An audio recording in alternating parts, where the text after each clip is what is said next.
Good evening, everyone. Thank you for joining me on another episode of Transformative Healing for Mental Health and Trauma. My name is Gina. I'm a certified neurotransformative practitioner. For those of you that don't know me, that's just a fancy name for somebody that um, helps transform people as a whole, as their whole being. So, thank you so much for joining us this evening. Uh, haven't been on for a couple weeks. Hi, Scott. Thank you for joining us. I can't wait for spring, either this cold as for the baloney. Haven't been on for a couple weeks. I've been sick. Um, I don't know what I had, whether it was COVID, just real bad cold, sinus infection. I don't know. I just had just about anything. Good evening, Michael. Thank you so much for being here. Hi, Heather. Thank you for being here. So I just know for 2 weeks I was sick just right after New Year's. I ended up getting sick and was in bed for 2 weeks. And then I lost my voice. Matter of fact, when I did my last live, I still, I started feeling under the weather. It was short, the next day, I lost my voice, didn't have a voice. I just felt like crap. Um, and then after I started getting better, the fatigue started setting in. It was just really being really tired. And I think my body was just, it was, maybe just God's way of saying, you've been doing too much. You're not taking care of yourself. You're not practicing what you preach week after week, whether it's here, whether it's in my sessions. And so it was one of those things that I really had to take a step back and look at what I was doing, and kind of reorganizing my priorities. And and looking at where was all of my energy going, where was all of my focus going, and what was taking it off of me doing my own self-care. Although I, was drawing and things like that, which is a part of my self-care.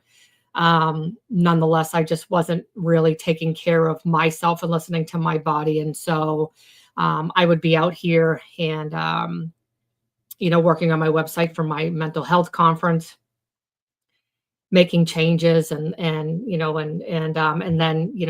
corresponding with the tech guy on the other website that we have. And so I was out here sometimes 8-10 hours between that, creating videos for it, just doing different things like that and stuff. And I should have listened to myself. And it was just one of those things. I knew I was on a time crunch from when the conference stuff needed to be finished. We started this, I think, last July or August. We were supposed to actually have our conference in October. There were some issues, so we couldn't. The website and different things like that. There was just too many things that weren't finished, and so we moved it to February. We're trying to get things updated, get things moving, advertising and stuff like that too. And so I think that was really the turning point for me, to where my body was just like, yep, you need rest. And the only way I know how to get you to rest is to allow you to be sick. So, it wasn't the greatest, but it allowed me an opportunity to slow down. And how many of us are always going, and we never slow down? We're always on the run. We're always moving. We're never giving ourselves that time to just sit in the quiet, sitting to be still, and really take time for ourselves. And so I was able to do that when I was sick and just sit in the moments of stillness and look at, again, why I was sick, what caused me to be this way, and really take a look at everything as a whole and going, okay, I have to do more for me and less for everything else, because it takes a toll on you when you give, and maybe it's not reciprocated. So I learned a lot over the last few months doing this conference, trying to get it up and running and utilized, and really getting into the light and being seen and things like that too. So there's just a lot of different things that we're trying to do, and with the mental health conference and stuff like that. So, welcome everyone again. For those that are just tuning in, joining in, my name is Gina. I'm a certified neurotransformative practitioner, and that's really just a fancy name for somebody who helps people transform their whole being. So thank you for being here. So how's everyone doing? How's the weather where you guys are? It wasn't too bad today. Um, we took Sly's truck into the body shop to actually start getting it repaired and things like that today, and it wasn't too bad. Now um, it's kind of chilly out. The wind's really blowing. Thank you, Scott. Yeah, and it is. We do give too much, whether we give too much of ourselves, and then we have to look at what's coming in return. If we're giving too much of ourselves, what are we doing to give back to ourselves? And that's where the practice of self-care really comes into play. And so, like I said, during those 2 weeks or so being sick, it really helped me stay focused on different things like that too, and stuff. So almost shorts weather. Yeah. Well, I think Sly said it's supposed to be like 40. I was like, yeah, that's exactly what's going to happen. You're going to see people out in shorts and t-shirts because they're nuts. They're going to be thinking it's a heat wave. And I'm like, man, yeah, almost 40. Yeah, sun was beautiful. The sun was shining. And that's another thing, let people, hey, Sly, let people take advantage of that. If you have a window where the sun comes in, because the sun's been out the last couple of days, if there's a window, excuse me, where you can sit in the sun and the sun will hit you, um, that's a lot of the benefits of the sun. You're getting, natural immunity. You're getting your vitamin D boost, your D3 boost. So the sun really has a lot of wonderful holistic healing principles to it. It's one of the things that I absolutely love to do. In the morning times in our bedroom, the sun will hit on that side. And so I'll open the curtain and I'll just sit there and let the sun hit me, or sit at the edge of the bed. And it's just really, it's really therapeutic. I really like it. I love feeling the warmth, especially when it's chilly. I love feeling the warmth and things like that too. So it's good to see everyone here. It's good to be back. And so I think next week, don't hold me, I'm waiting to hear back, but I think next week we're going to have Trevor Wagner on. And Trevor has a fascinating story as far as overcoming so many challenges and so many things. His story is very similar to mine. And so, continuing on, with kind of like men's mental health, I think it's really important just to continue. And so I'm really hoping that that it'll either be next Monday or the Monday after. But he has agreed. He reached out and he has agreed to come on and kind of share his story and some of the things that he's gone through in his life and how he's overcome those things and where he is today, and things like that. And so it's just a powerful story. It's just to see so many people have resilience and be an overcomer for the things that we've endured in life and stuff like that. And I'm super proud of all the men that are coming on my podcast, and being that voice for other men, because I firmly believe that men's mental health is really, that's why so many struggle and, really struggle in the way of coming out. Not only is it stigmatized by society, but when you have people that are genuinely, wanting to help and be a part of that change and truly end the stigma, being able to come out and share your story is amazing. And so I'm truly hoping that he will be here next Monday or the Monday thereafter. So I've been, conversing back and forth with him, and so I'm super excited for that. So tonight, what I'd like to talk about is diving into the topic about trauma dumping and venting. And how that turns into toxic relationships, whether it's friendships, relationships, significant others, family, things like that. But what is the difference between trauma dumping and venting? And we've all probably done it. We've all probably trauma dumped at one point in our life.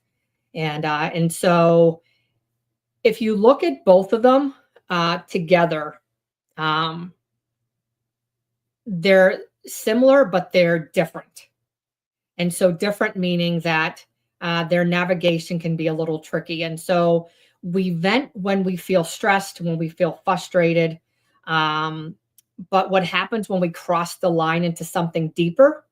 When we cross the line into something deeper, that's when it becomes trauma dumping. And so, um, oh, is he really almost as tall as Jermaine? Holy mackerel. He's really that tall? Wow. That is crazy. That's crazy. Um, and so there's a lot of similarities, but what we have to look at is venting versus trauma dumping. And so, both venting and trauma dumping are ways that we process emotions.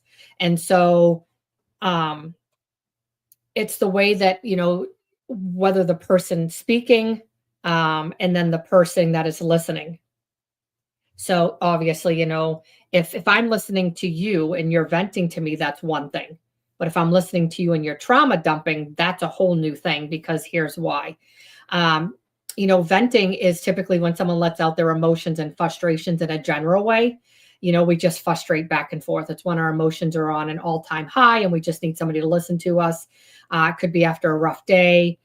Maybe something at work didn't go good, disagreement with a friend, um, or you just, something's bothering you, just need somebody to talk to. And so it's kind of like going into like a heavy, deeply, like a painful territory, I guess, is kind of what that is. That's venting. Venting is about something that it's emotions, but it's frustrations, like it's your emotions coming out as frustrations. So that's venting. And, and so what I want you to understand is that we all need somebody to listen to. So whether, um, whatever we're going through, I mean, it doesn't matter. Like, we always need somebody to listen to us, somebody to understand what we're going, kind of just having somebody there to listen. But again, when it's trauma dumping, this is when it can turn into secondary trauma, which is where we don't want these types of things to go. And so trauma dumping, on the other hand, is when somebody shares highly stressful, painful, or traumatic experiences without much filtering concern for the other person's emotional capacity. It's usually something that's uninvited. It's usually overwhelming to the listener. And so what ends up happening with venting, again, venting is more of a frustration. It's more of your emotions becoming frustrated. And then the trauma dumping is when you start talking about your trauma. You start bringing in distressing, painful memories, traumatic experiences, and you start talking about them in depth. And then there's no filter. You really don't care about the other person, maybe the other person's emotions. And so this is a really neat, not really a neat topic, but it's something that needs to be shared, because how many of us have allowed people to invade our space with negativity? We talked about negativity and revenge and all of that, a couple weeks ago too, or whatever it was. And so we look at those things, and that's kind of what this is. It's bringing it in as trauma dumping, but trauma dumping in a negative aspect. And how many of us, are overcoming trauma? We're, overcoming things that we've gone through. And so we're trying to get away from the negative stances of the things that are already filtrating through our systems as negativity. And we're literally trying to filter more positive things on our healing journeys. And so trauma dumping tends to be tense. It's something that it's just more than event. Like it's more, and it becomes like an emotional experience. And so, for instance, let me kind of tell you that I mean, you can kind of understand both of them, but let me tell you the difference of different things. It would be as if somebody going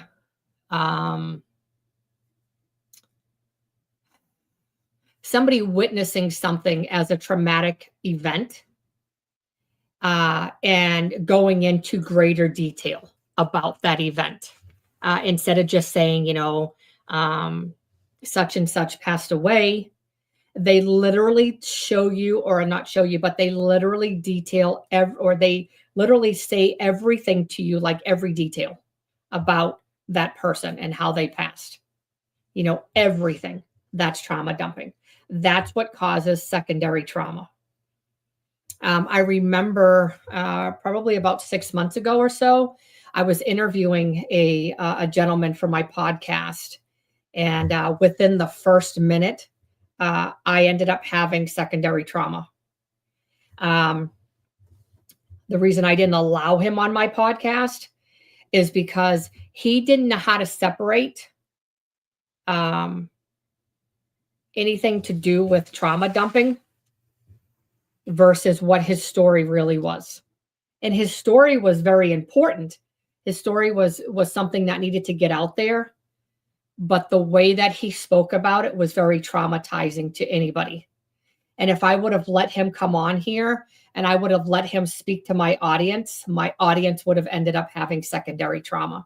And I mean, I didn't have nightmares, but it was like when you have intrusive thinking or cognitive distortions and that negativity, it seems like those things kind of adhere to your brain a little bit more.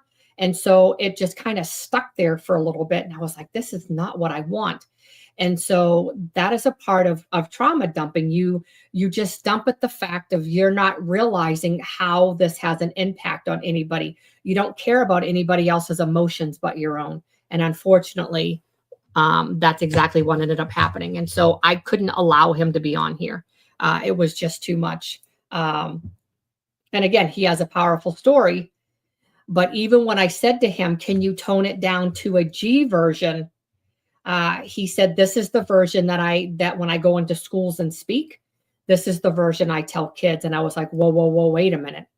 There is no way that I would ever tell children that version of that story. Are you kidding me? Their brains are in the development stages as they're going through, the developmental stages of growth. And think of us as children, if, the trauma that we've endured in our childhoods and how that disrupted our development.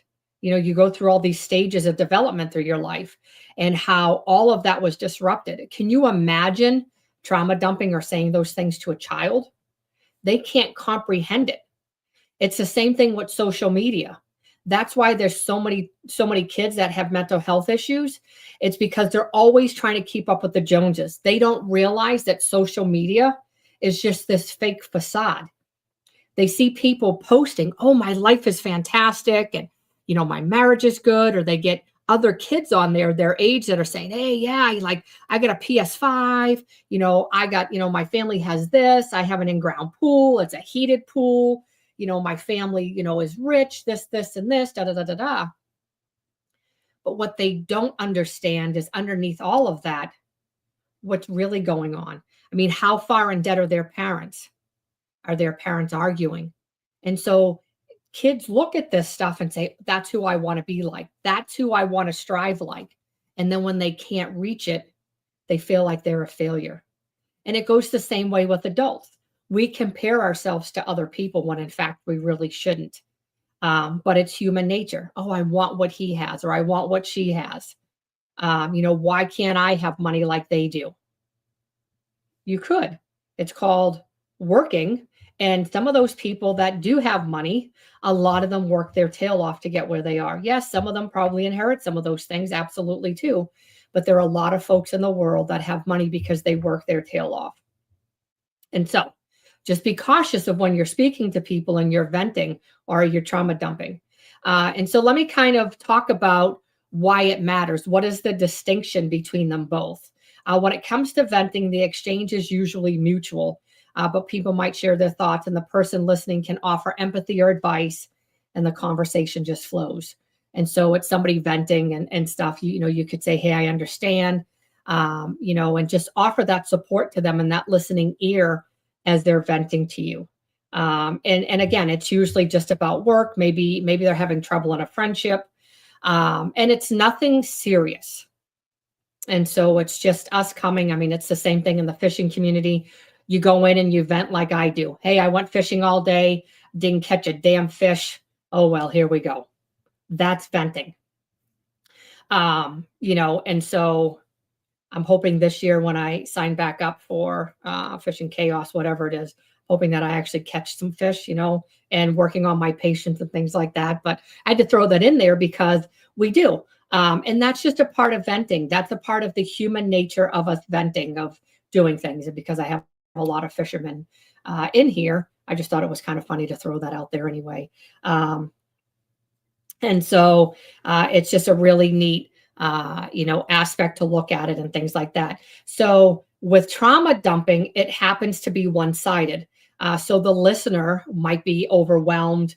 And so their emotions might be high. They might end up getting really nervous, could send them into, maybe anxiety, overwhelm. And so it's always intentional, of course. And so it's always going into, the speaker is intentionally trauma dumping. Oh yeah, he will. Um, and he's a really good teacher. He really tries to work with me and really have patience with me and things like that. There, he really does. And I'm not just saying that because he's on here. He's my husband, but he really does. Like he really tries to show me, and the and everything. And so he uh, really does help me and things like that too. And again, I think it goes back to, my patience, and why am I fishing? Is my goal to catch fish, or is my goal to relax and spend time with my family? And so I had to take a step back and look at why I was fishing. And so I was fishing in the beginning to fish for fish, to catch fish, when in fact, realistically speaking, it should have been, um, to really spend time with my family as a self-care unit and things like that too. But it really is helping me understand fishing, listening to other podcasts and other YouTubers and things like that, really listening about fishing, and I think another thing that I really need to pay attention to is really being mindful. And this is one thing that I'm really working on, because when you go through trauma, your mind and body disconnects, your prefrontal cortex disconnects. And so there's a disconnection. And so, over the last year or so, I've been learning to connect my mind and body back together, is what I'm learning to do through mindfulness practices. And then really bringing in my emotional aspects of it by using the Neurographica art. That was why I went on to become a specialist, because I really believe in that art. But what I started realizing is that if there's no mindfulness going on, and you're not really paying attention to what's going on, how can you tell if you've caught something on your rod if you can't feel it? So that was another thing I had to take a step back and look at and say, okay, when I'm fishing, it goes back to the prefrontal cortex when I talked about the trauma-informed movement. It goes back to that, meaning that it's the three-part movement, but you have to be able to come back. So if your mind wanders, bring it back to center and really pay attention to that fishing rod. That's what I'm going to try this spring when we go back out fishing. Really pay attention to the rod, really paying attention to feeling whatever lure I'm using. I really like the one, I can't remember what it is. Maybe it was an Evo, but really what I liked is the one that I could feel it moving when I would reel it in. I could feel the vibration, and I really like that. And so what I liked about that one, it was building mindfulness in the sense of that too. I was able to feel the vibration of that. With the other lures and stuff I was using, I wasn't really able to feel that. And so I was like, I don't even know if I'm doing this right or anything like that, but I really like that I was able to feel the vibration of whatever I was using. Oh yeah, the chatterbait. Yep. See, I don't know the names. I just know what they do, but thank you, Scott. Yes. So the chatterbait Evo. And so I like the vibration because I can feel it. I can feel it in my fingertips. I can feel it. So I know, so building that mindfulness. And so that's another thing. If you struggle with mindfulness, where fishing comes in handy too. So especially if you're using that type of lure or whatever you're using, that's the one that I really like. Matter of fact, I think that I'd shared with you even when I went fishing, I'm used to catfishing. And so I would just throw the line in and cast. And I was like, man, and I had just bought a brand new one. I don't know, it was like 12 bucks maybe. And the sucker was a beautiful red one, got stuck in the bushes and everything. And I was like, yeah, I really need to be mindful of exactly where I'm casting this thing. And so I'm really learning to slow down. And so through it all, I'm really learning through the midst of the storm that I'm going through.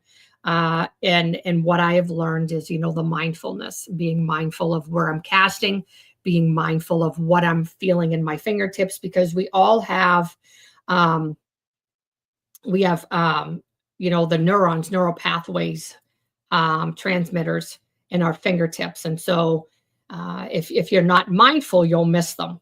And so that's what it transmits to the brain. Wait, I got to bite because you feel it. And so that's what I'm trying to do in my own life and things like that too. So it's really good that, that there. So back to, why it matters because we get off on a tangent, which is fine because it goes back to, when your emotions and checking in with yourself and things like that too. And so, why it matters. Why does it matter between, trauma dumping and then going into venting? And it all comes down to emotional awareness. When venting, there's usually a sense of control. You share what's on your mind. You can get things off your chest, and then you move forward. But again, with trauma dumping, it's the intensity of what's being shared, and it might require care and consideration. And so it's listening to what is being shared. And remember, it goes back to you having control of the conversation. Don't ever feel like you're sitting in a conversation and somebody is trauma dumping on you and you have no control over the conversation, when in fact you really do. You do. And that comes down to healthy boundaries. And we'll talk about that in just a minute, because that's on one of my bullet points too, to talk about. And so how do we navigate that fine line? Is there a way to share deeply without overwhelming someone? And there is. And it starts with checking in with yourself before you talk with someone. What you want to ask yourself is, what's going on? What do you need? Are you looking to vent, or are you looking to process something deeply traumatic? Did what happened to you that triggered your emotional response, whether it was work, whether it was, an argument, a disagreement, whether it went back to work, whatever the circumstance was, and it caused your emotions to go high,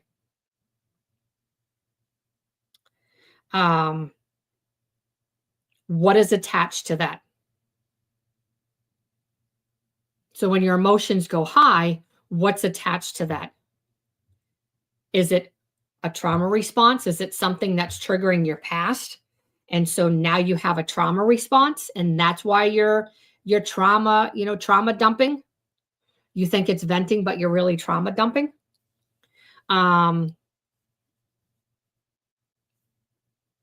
What is it? That's where a little bit of difference is. It's okay for your emotions to rise and for you to just have an argument with your spouse and your significant other.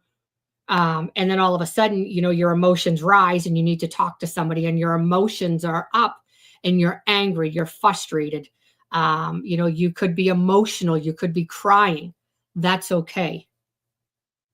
But it's when those emotions take a turn and it starts bringing up more stuff, and it actually turns into more of you bringing up more of your traumatic pain from the past. That's trauma dumping. Has anybody ever done trauma dumping that you recall? Because some of us, you may do it and not even realize that's what you're doing. Has anybody ever done that before?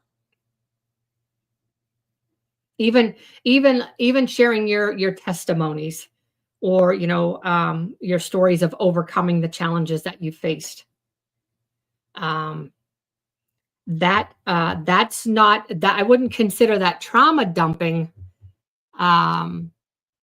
unless your emotions were at an all-time high, meaning you were ticked off, you were frustrated, there was some sort of emotion attached to it.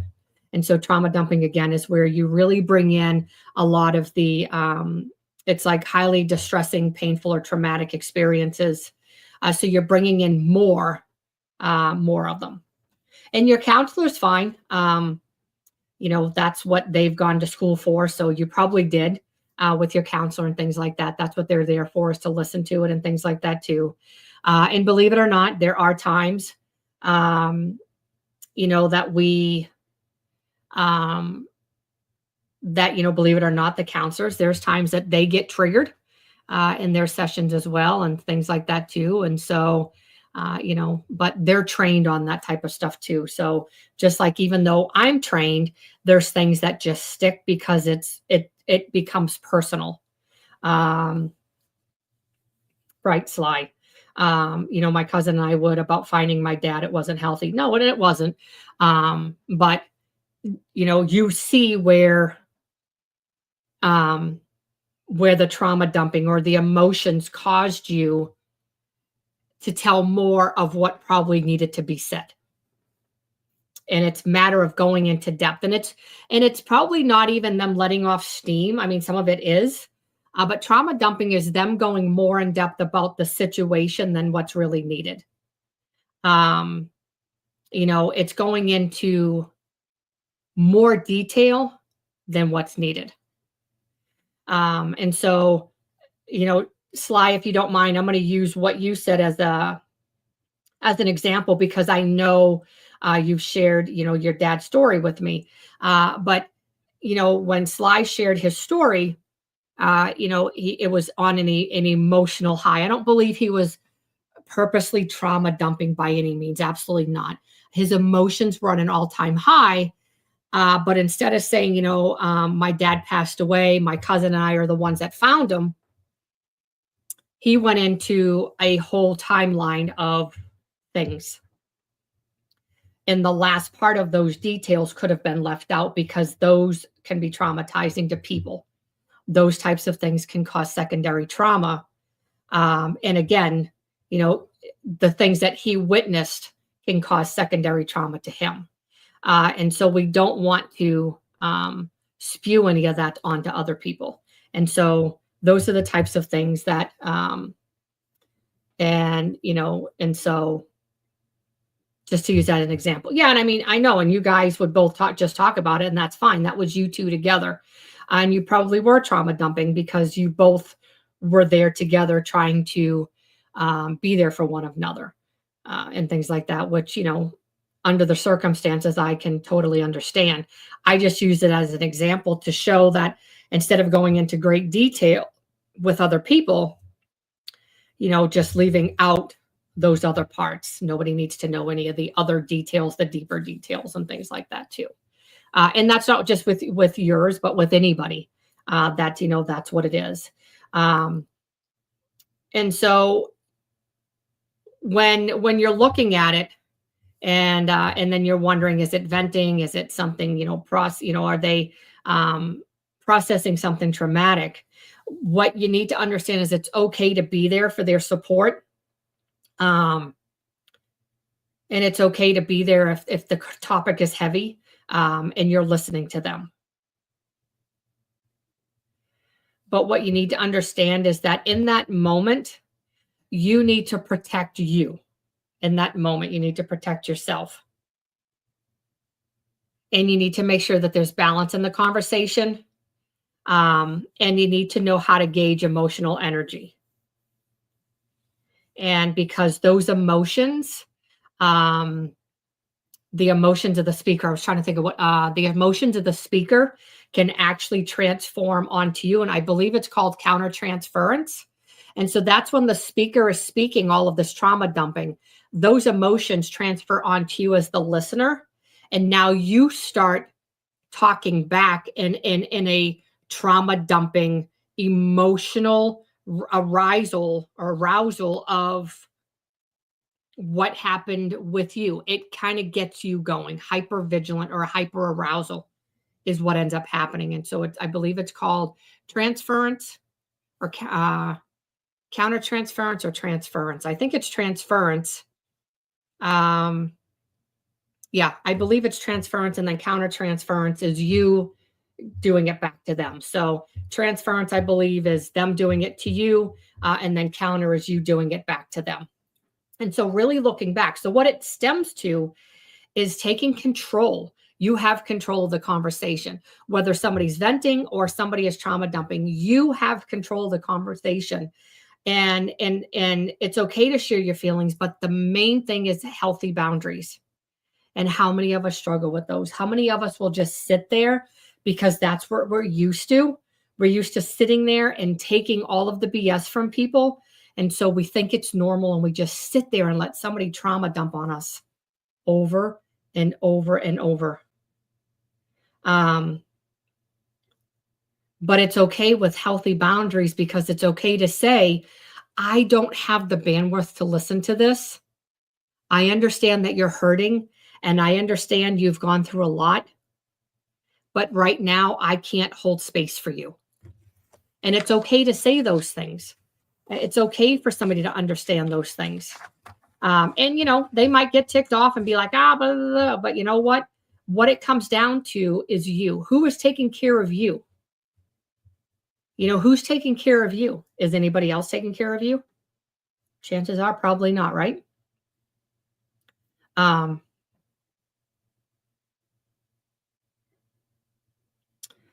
So I like that question. So put it up here. So Michael asked, how would you inform somebody that they are saying it a bit too much without seemingly unsympathetic? And so if somebody is trauma dumping on you, obviously their emotions are high and things like that too. And so, I would come at it from a compassionate standpoint, and, and be like, I understand exactly what you're saying. And I understand, put yourself in their shoes. I understand exactly what you're saying. But right now, what you're doing is not healthy for either one of us. I want to be here to listen to you. But right now, I feel your emotions are higher than they should be. And it's not healthy for either one of us. All right, babe.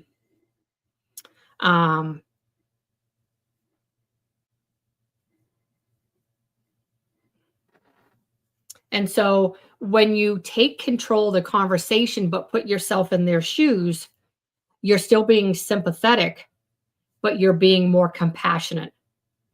I want to be there for you. I want to listen to you.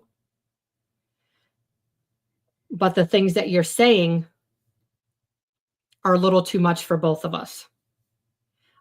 Or you have the control to change the topic, or to change the conversation. Two, instead of listening to them, you can say, how can I be there for you? What do you need from me? And hopefully that will change what they're saying and what they're doing. And to say, can I just sit with you for a moment? What do you need? Just being able to offer that compassion back to them. And it's not being rude. It's not being disrespectful. It's just going back to give them compassion. Because sometimes what happens is people start doing trauma dumping and they don't even know that they're doing it. They don't even realize that they're doing any of it. They just see it as venting and things like that too. So, you have, when your emotional energy is getting too high, and you feel your inside start tingling because it's too much for you, don't act out on impulse emotionally. Make sure that you respond in a compassionate manner. That's where you're going to bring in the sympathetic, and to be sympathy, to have sympathy and compassion to whoever's speaking. So, and what this boils down to is, is sometimes what ends up happening is that they need a place to process heavy emotions. And so that's another thing. Um, there's big emotions coming out, big things are being said because now, excuse me, all of a sudden they're triggered from something that took place. And so again, working with like a certified trauma coach like myself or a counselor, therapist, somebody like that. And then doing your side door modalities, there always has to be something along when you're working with a coach or a therapist or a counselor, you need to be doing some other side door approach, another healing strategy. Because remember, the emotions become trapped on the physiological, on the cellular level. So just talking does nothing. Talking, it's the trapped emotions, the unhealed, unprocessed trauma is the ones that actually bring forth the behaviors and things like that too. So that's another thing you have to take into consideration as well, is that the emotions become trapped, and then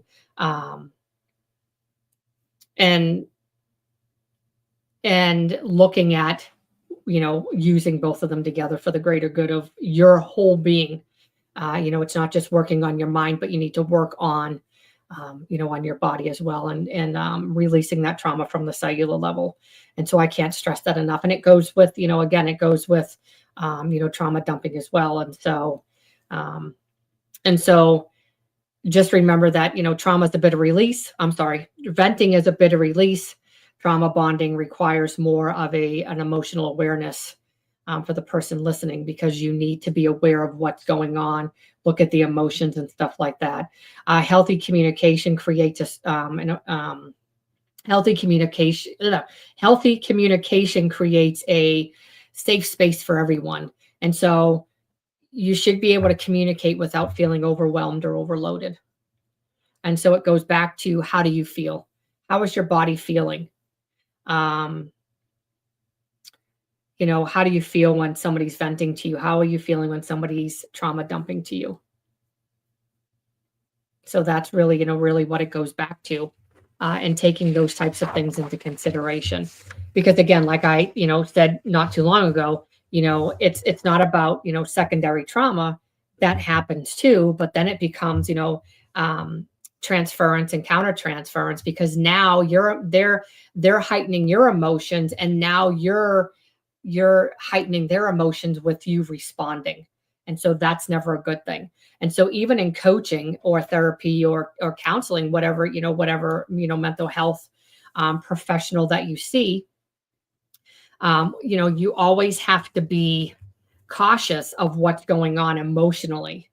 And so because we have been through so much, us as trauma survivors, and I'm coming at this from a trauma survivor perspective, because a lot of therapists and counselors, there are a lot of them that are book taught. They don't have the life experiences. So when they sit there, when you trauma dump on them,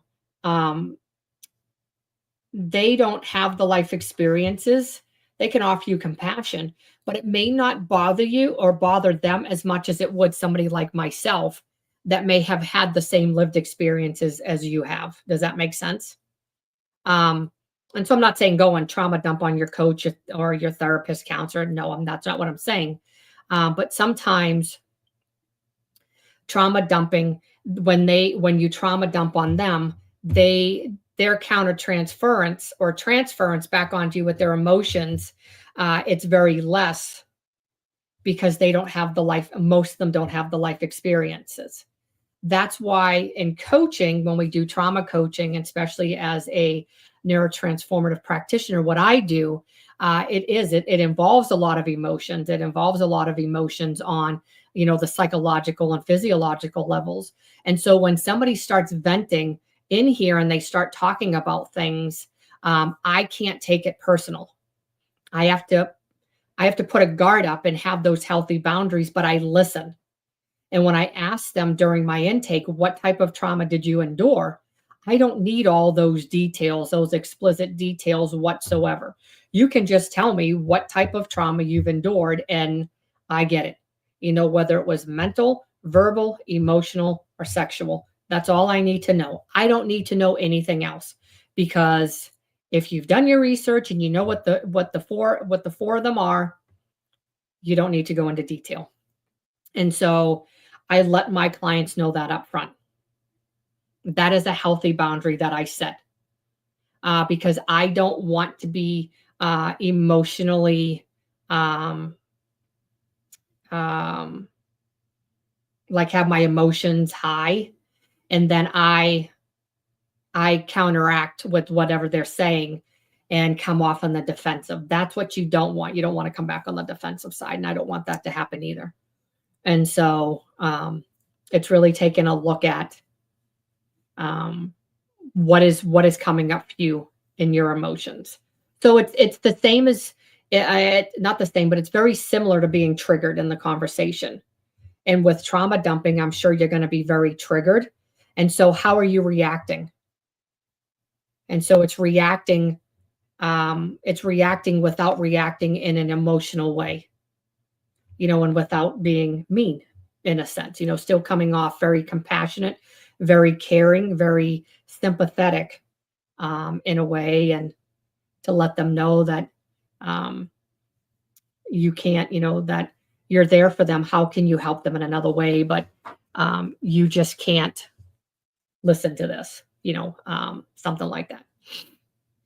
And things like that too. So that was something, because a lot of us, with venting, trauma dumping, there's so many different aspects of those two things. They're similar, but they're different. And looking at both of them a little bit more in depth, and hopefully, as the person speaking or as the person listening, if you're on the listening end, on the receiving end, you'll look at this and say, wow, is this really, trauma dumping, or is this really venting? And again, going back to, trauma dumping is more traumatic. They talk about, traumatic circumstances, and, things that are deeply painful to them, going into a lot emotionally surrounding a lot of traumatic experiences. And so that's what you really have to take into consideration of understanding, okay, is this really venting or is it trauma dumping? So I hope you learned something this evening. Again, I like to do this too, because it's a part of trauma, it's a part of healing. And so I like to bring in, different topics and stuff like that, topics that are new, new to us as well, not new, but new in here, and kind of talk about them and things like that, and kind of share, not only from a clinical or a research perspective, not clinical because I'm not a clinician, but from a research neuroscience perspective, into a coaching non-clinical perspective, coming from all the neuroscience and things that I've read on and I'm trained in, and things like that too. And it all goes back to emotions. Thank you, Scott. And I am too. I mean, there's so many things, to learn. I mean, I could show you a book. This is, I'll show you this really quick. This is, so then like I'm, that when I tell you that I'm always learning. So here is my neuroscience information. This is, for neuroscience, complex trauma. And so complex PTSD, learning the neuroscience behind it, how the trauma, how it affects all the systems, the neuroscience behind it. And so that's what this book is. There's tons of topics in here, tons of different things that I'm learning. And so I like to bring those, thank you. I really like to bring them up, and because they're topics that aren't talked about, and things. And so it's always about education. If I can bring education of things that I'm learning, the things that, the life experiences, going back through and saying, hey, I tried this worked, this didn't. Hey, give this a try and see. What didn't work for me may work for you. And so, I'm constantly learning different things. And so, that's more in depth for complex trauma, really looking at it. It goes into the depth of the neuroscience and the neurobiology.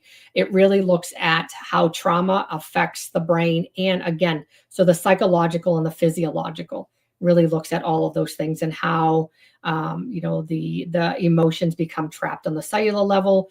Talks about the limbic system, the brain, how your amygdala is hijacked and stays in the fight or flight, which amps up your anxiety, which in fact it's probably not really anxiety, even though that's the signs and symptoms, but the signs and symptoms are there. And so it's looking at the root cause. It's probably trauma that has your amygdala in fight or flight, which is part of survival, being stuck in survival mode, and things like that. And so, I like doing these because a lot of people they learn from a book, which yes, we do. That's exactly what I'm doing, is learning from a book. But I bring a lot of the life experiences into it, into a lot of these discussions. And so it's things that I've lived, things that I've learned through, things that I've walked through the fire and came out on the other side, because I want other people to learn.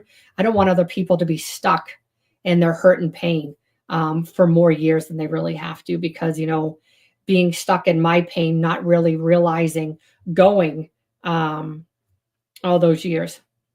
And realistically speaking, saying, okay, my trauma may have started at the age of 4 or 5, but realistically speaking, my trauma probably started in womb. Looking back at a lot of the things that I've endured in life, so my trauma probably started in womb. I mean, there's looking back at history of things in my family, there's no doubt. So, with that being said, I went 45 years being stuck in survival mode. And I'm now getting on the other side. I've been working on myself for 3 years. And so I've been in that unimaginable pain and the things that I've endured. And the one thing I don't want is people to continue to go down that road. And so, that's why I do this. Not that I think that I'm the queen of mental health and that I know everything. Absolutely not. I don't come on here and think that whatsoever, because it takes a lot of hard work and dedication, to study and do the things that I'm doing and things like that. But what I want to do is offer a safe place and a place to come and say, hey, you know what? I didn't realize that trauma caused this. I didn't realize that the root cause of my anxiety could be the trauma that I endured. Or, I didn't realize that I never heard about, my amygdala being hijacked. I didn't realize that the hippocampus is where my memories are stored. I didn't realize that you can rewrite your subconscious, or you can rewrite it, but reprogram your subconscious by doing neurographica art and maybe breath work. And then there's a couple other ones that I don't agree with, but that's just me personally. And so there's people that will argue and say, no, I didn't, no, you can't do it. Yeah, you can actually reprogram your subconscious, and I'm living proof that you can do that. That's another thing, by doing the neurographica art. And things like that too. And so when you start reprogramming your subconscious, you literally start releasing the past without reliving it, meaning you release it psychologically and you release it physiologically on the cellular level. And so that's when you're doing it, and when you're drawing and you start having these body sensations and these thoughts and these emotions start flaring up, that's the release of the trauma.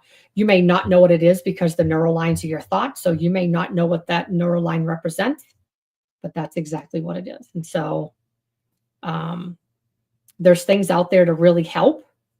It's just that a lot of things people don't want you to know. And I'm very truthful. I'm very honest. And it all goes back to money. If I can keep you, and I did my first YouTube live a few days ago, and I went on there and said the same thing. Unfortunately, what these doctors want, there was a couple doctors on there, and I was just kind of waiting for them to question or ask things, and they didn't, but depending on what kind of doctor they were, obviously. But doctors only care about this, unfortunately. They want to keep us in this ruminating pattern of not being healed, and tell you oh, you may not be healed, but here's the signs and symptoms instead of looking at the root cause of things. Because can you imagine if people go to coaching, which is coaching's different because in coaching, our goal is to get you to a place of healing, to give you the tools and resources, a place of healing. So then you start doing the journey on your own. So then you just come back for care as needed. And so I was in therapy. I was in therapy for 25 years. I was in therapy once a week. And it was the same thing over and over and over and over. And finally, it was just like I read the book, The Body Keeps the Score, and it really made sense to me. And so looking back, I was kept in a ruminating cycle of believing I would never heal from the things that I had endured in my life. And I spent thousands upon thousands upon thousands of dollars to be misdiagnosed, to be labeled, to be treated poorly, to be a part of the stigmatization, I don't even know, stigmatization, whatever that word is. Years and years of going to doctors and being labeled. And so now my trauma has moved to medical trauma that I'm working through, because I was treated not treated badly, because I loved my therapist. Don't get me wrong. I absolutely loved her. But just why I'm telling you this is because I want you to really look at where you are and where you want to go. What is it that you want to achieve? And things like that. That's the thing that you need to look at. Are you changing week after week? Are you still stuck in the same patterns? And things like that. Those are the things that you need to look at. And I absolutely loved my therapist. I loved her. But I felt like I was never going to get anywhere. And so when I dismissed myself from her practice and I went on to discover things and find out who I truly was underneath everything, it really started changing who I am. When you can advocate for yourself, you'll start seeing change come. But when you're stuck in those ruminating cycles and those ruminating patterns, and so that's what happened. I was labeled. There was a lot of things I was labeled for, and it's no fault of the doctors. I'm not saying it's no fault of theirs, because 20 years ago there was nothing about childhood trauma in the research that they have today. There was probably little bits of it, but not as much as they have today. And so the things that they have today, there's so many things that are out there. The neuroscience, neurobiology. Dr. Bessel van der Kolk, he's one of the top leading trauma experts. Follow him. Gabor Mate, he's another really good one. Janine Fisher, Pete Walker. There's a lot of different authors, a lot of different doctors that really get out there and teach you the neuroscience and the neurobiology, neurophysiology surrounding trauma. And it's not just childhood trauma. I know that's, but childhood trauma into adult trauma. So, it all goes hand in hand. And so, just making sure that you're advocating for yourself, whether you're advocating for your mental health, because again, I was labeled, and so sometimes those labels follow you, especially when you want to get life insurance, or there's things when they look at your medical records and they see that you have bipolar, that you have depression, anxiety, that you have manic depressive disorder, that you have whatever else. Those are the ones that could be an after effect of trauma. So that's why I brought them up. Those are things that can keep you from getting life insurance or any type of insurance per se. And then you're labeled, and it's like, no, I'm not labeled. And that's why the mental health being stigmatized is never going to end until everybody comes together. Till we come together as a whole and fight, which is what I'm trying to do. When God said it's you against a million, well, my goal is to get those million and leave that one. And that one would probably be the enemy or whoever, somebody that's in disbelief. But nonetheless, um, that's my goal. So now in a nutshell, you understand why I come on here week after week and do what I do, and kind of share and things like that, and kind of pour my heart out from doing the research, and then from the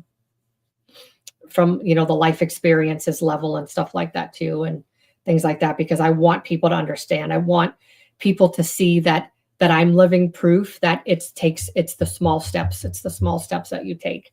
And trust me, over the last 3 years, I've learned so many things, and stuff, and especially doing the side door approaches, the side door modalities and things like that too. And so I'm really looking at, what are you doing? What are you doing for self-care? What are you doing to take care of yourself, to release the trauma from the cellular levels, again, which is the physiological level? What are those types of things that you're doing? So just so you know, I know it's 8:30. Alex was in there. I told her she could have ice cream. So let her have a little bit of ice cream if you don't mind, and then you can send her off to bed shortly. You're more than welcome, Scott. And so, I want my ultimate goal with doing this is this. There are so many people that don't have a voice, and I was one of them. Carried that for 45 years. I didn't have a voice. I never spoke about my trauma. Some people knew about my trauma. I never spoke about my trauma outwardly to the public. I know, but just let her have a little bit of ice cream, because she waited patiently, and I told her I was going to be in there, and I didn't get back in there. So just let her have a little bit of ice cream. She'll be all right. She can brush her teeth again after. So ultimately, my goal is, again, so many people don't have a voice. And again, I was one of those people. I carried my pain around for 45 years. I carried my pain around, spewing my hate, my negativity onto other people. And I'm not that same person that I was. I was not that same I'm not the same person that I was 3 years ago. I'm not the same person that I was just a minute ago. You change every second, every minute, every hour of every day. You're somebody new. You're somebody different. Every day is a day to wake up and say, today I want to be changed. What am I going to do to change myself today? And so I do this because I want to be the voice for the voiceless. I want to be the voice for those that say, Gina, I don't have a voice. I don't have the strength to go get help. And I want these live podcasts to help them. Should these take over of you going and getting help? Absolutely not. But there are people that, because of being stigmatized, they will not step foot into a doctor's office. Because the moment they step into the doctor's office, they know they're going to get stigmatized. They know something else is coming. They know that. And so if I can be the light for mental health and trauma, and if I can set the example and say, I hear you, I see you, and I can validate your feelings, that's what I want to do. Because I know what it's like to go into a doctor's office and be stigmatized and labeled. I know what that feels like. I know what it feels like to lose 40 pounds and to still go into the doctor's office and still be called obese. I know that. If I would get down to the weight that is on the BMI chart, I think it's about 130, I would look deathly ill. Deathly ill. I would not want to be that skinny. But that's exactly what I'm labeled as. So I don't like going. I'm just going to throw this out here, but I don't like going for the simple fact that I know the label that's put on me, and that label is in my chart. And I don't like that, because I struggle with weight. I struggle with that because of everything I've gone through in my life, of being called fat and everything else in my life. And so When a doctor calls you that, hmm, and it's on paperwork, then it must be true, right? And it's not true, but in our minds, that's what ends up happening. And so we have to look at things. And so that's where a lot of medical trauma comes in. It's where the doctors don't listen to you. They don't want to listen to you, what you have to say. And so, that's me personally. Eventually I'll get to the doctor, just do my yearly. But um, I just, I'm just not at a point right now that I need to walk in there and listen to them tell me that I'm obese, because it just really ticks me off when they say those types of things to me, um, and stuff. So I don't go unless I absolutely have to, so that's another thing that, you have to be, very cautious of, because going in and going to the doctor and stuff. And so it kind of goes back to, not that they're trauma dumping on us, but in a way they are causing another trauma to unfold or bring up triggering, in a sense, of the things that they put on, the charts and stuff like that too. So, I keep telling myself, oh, when I get down to a certain weight, then I'll go to the doctor, um, and stuff like that. So, we love you too, Heather.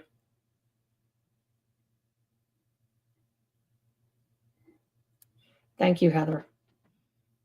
And you're a beautiful soul too, inside and out. So don't ever let anybody ever tell you any differently, because you really are.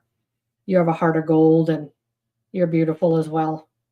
And 4 o'clock is very early, so you definitely need to get some sleep, and things like that too. So again, why I tell everybody this is because I care. I come at this in a whole different view, different ball game than a lot of other people that get on here and speak. And um,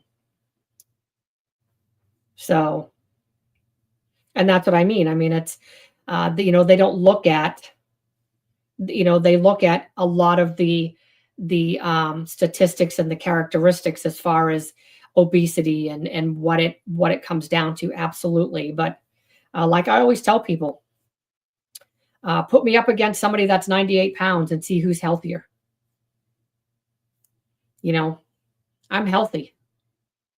And so I guarantee you that I'm probably healthier than most people, but that's neither here nor there. But, that's why I want to be able to do these things, because I want to be the encouragement. I want to be able to say, I hear you. I see you. I want to be your voice. I want to be that beacon of light to give you the hope to know that whatever you're going through, you can overcome that. And it just takes small steps. It's small steps, and small steps. What ends up happening is when you take these small steps, you start building more confidence. And as you start building more confidence, more of the other starts diminishing. And that's what we try to get you to do.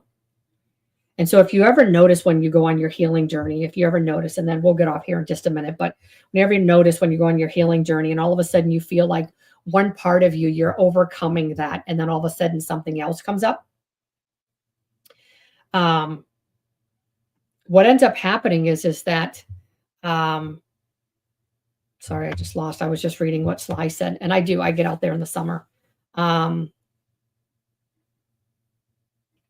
Shoot, I just forgot what I was going to say. Yep, sorry. I read the comment. And I do. So this is something that I love. And I hate not being able to get out in the winter. But I do get out in the summer, with Nick and do his football shenanigans. We go for walks. I get in the pool, and stuff. So there's a lot of things that I do in the summer. It just sucks because the weather's been so cold. I'm not getting out to do anything in this weather, walking or anything. It's just, it's too bad. I can't remember what I was going to say. But anyway, I want to be, not to sound like a repeat, but I just want to be that beacon of light. I want to be able to help each and every one of you on your journeys.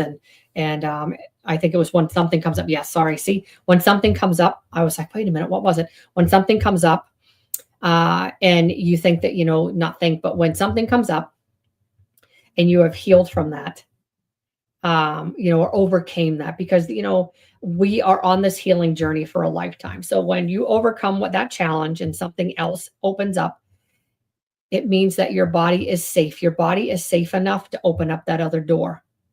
And so it closed the other door and opened up new. And so a lot of times what ends up happening is that door that closed and the door that opened, it's the next step. And so they're kind of staggered. They play off of each other. You have one thing going up, and going up. And so, just remember that the journey is never easy, but it's very rewarding at the end when you can shift from survival to thrive. When you can start shifting that, you'll start seeing so many different changes in your life, and things like that too. So we'll close with that. We'll close with, on that positive note, that take each step one day at a time. And, and allow yourself time to rest, time for self-care, take time for yourself. Oh yeah, Scott, you're right. Yep. Oh yeah. Like I said, if I'm not in here with clients, I am outside. There's a lot of times I will do some of my studying, or all of my studying, I will do it outside. And then if I get too hot, I'm on the porch. And so I'm with you. I can't wait for warmer weather. And so then I can get out there and start walking. I do want to, swim, fish. Those are all things that I'm looking forward to this summer, and things like that too. And when summer approaches, we'll just decide how we're going to do our podcast and things like that too. And, I want to be able to start doing, Heather, see, I love it. I want to be able to start going out and maybe filming, some fishing, because fishing is a huge self-care, but it's a huge, comes down to recreational therapy.